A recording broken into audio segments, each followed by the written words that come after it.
Thanks for watching. Don't forget to like, comment, share and subscribe to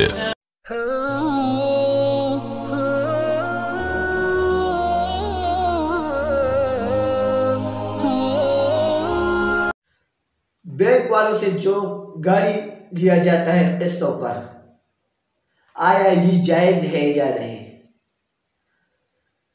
आम बैंकों से जो गाड़ी लिया जाता है किस्तों पर, जब कोई शख्स गाड़ी ले रहा है तो जब बैंक वालों के पास जाता है तो उससे कहता है कि मुझे गाड़ी चाहिए, तो बैंक वालों से कहता है कि ठीक है।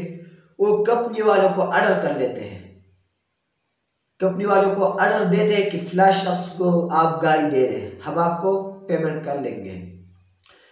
हालांकि ये बे क़ब्ल अल क़ब्ज़ है और इससे आप सल्लल्लाहु अलैहि वसल्लम ने मना फरमाया है कि बैंक वालों की मिल्कियत में अभी गाड़ी नहीं है और ये शख्स को कह रहा है कि आप फलां कंपनी के पास जाए और वो आपको दे देगा, हालांकि बैंक वालों की मिल्कियत में नहीं है और ये नाजायज़ है।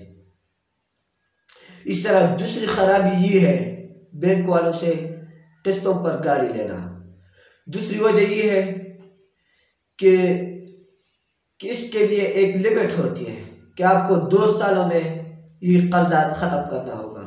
अगर तुमने ख़त्म नहीं किया या 1 महीने की जो किस्त है, जो फीस है, अगर तुमने वो नहीं दिया तो तुम पर इजाफी चार्जेस लगेंगे, मज़ीद चार्जेस लगाएंगे।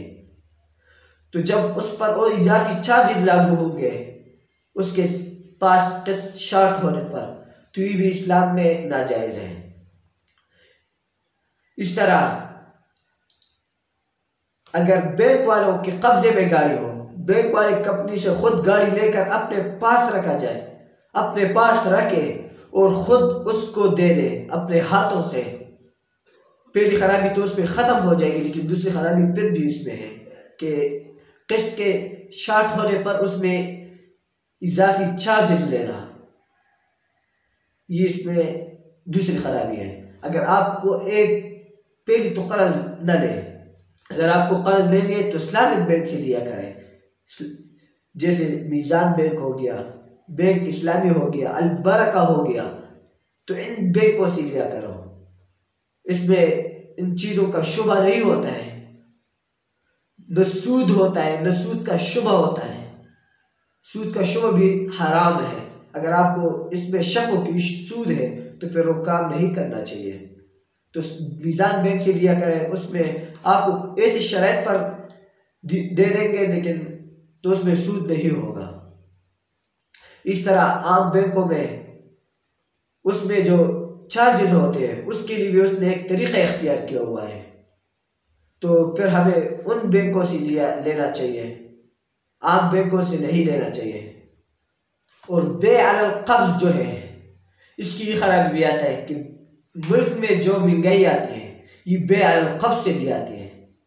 इसकी भी मैं आपको एक मिसाल देता हूँ। मसलन अगर कोई बड़ा बिजनेसमैन केन्या से चाय मंगवाते हैं, अभी तक उसने सिर्फ लिया है, मतलब 1 करोड़ का उसने वहाँ पे चाय दिया है, केन्या चाय।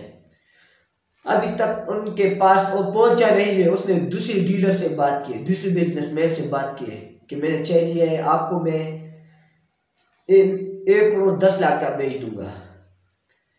तो इस तरह जिस शख्स पर इसने दूसरे बंदे पर इसने बेच दिया तो तीसरे बिजनेसमैन डीलर से बात कर लेंगे कि मैंने केन्या से चाय मंगवाया है, आपको 1 करोड़ 30 लाख का दे दूंगा। इस तरह पहुंचते पहुंचते 1 करोड़ 50 लाख तक आधा प्रॉफिट उस पर हुआ, फिर वो पाकिस्तान पहुंच जाते हैं। तो आप खुद अंदाजा लगाएं, अगर वो पहले नंबर पे अगर वो न बेचते, पाकिस्तान पहुंच जाते, उसके बाद उसको बेच देते तो 1 करोड़ ज़्यादा से ज़्यादा 1 करोड़ 15 लाख तक पहुंच जाते। तो महंगाई तो आप खुद अंदाजा लगाएं कि आधा प्रॉफिट हुआ उस पर, 50 लाख प्रॉफिट, तो ये महंगाई हो जाती है इससे, बे अलल क़ब्ज़ से, कि चीज़ अभी तक तो हाथ में नहीं है, न मौजूद है, लेकिन उसकी बे हो जाती है। इस तरह से बहुत ही महंगाई बढ़ जाती है। इससे दूसरी खराबी ये भी आती है इस तरह बैंक की जो कब्जे में जो गाड़ी है वो उसकी कब्जे में तो नहीं है, वो तो कंपनी वालों के कब्जे में है और बैंक वाले यहाँ से उसकी बेच कर लेते हैं। हालांकि उसमें जो नुकसान हो जाता है उसमें बैंक वाले शामिल नहीं होते हैं। दुरुस्त तरीका यूँ होता, जब ये गाड़ी को लेकर आएगा, अगर रास्ते में ख़राब हो जाए या एक्सीडेंट हो जाए तो बैंक वाले इसकी जिम्मा नहीं लेते। तब भी जायज़ होता जब उसमें नुकसान में भी बैंक वाले शामिल होते हैं और प्रॉफिट में भी शामिल होते हैं। इन दोनों में अगर बैंक वाले शामिल होते तो फिर गाड़ी लेना जायज़ होता। और तीसरी खराबी ये है कि इजाफी चार्जेस लेना। इस तरह महंगाई की सबसे बड़ी सूरत बे अलल कब्ज़ है, तो हमें इससे आप सल्लल्लाहु अलैहि वसल्लम ने मना फरमाया है। कब्ज़े में कोई चीज़ नहीं है हम उसको आगे फ़रोख्त करें।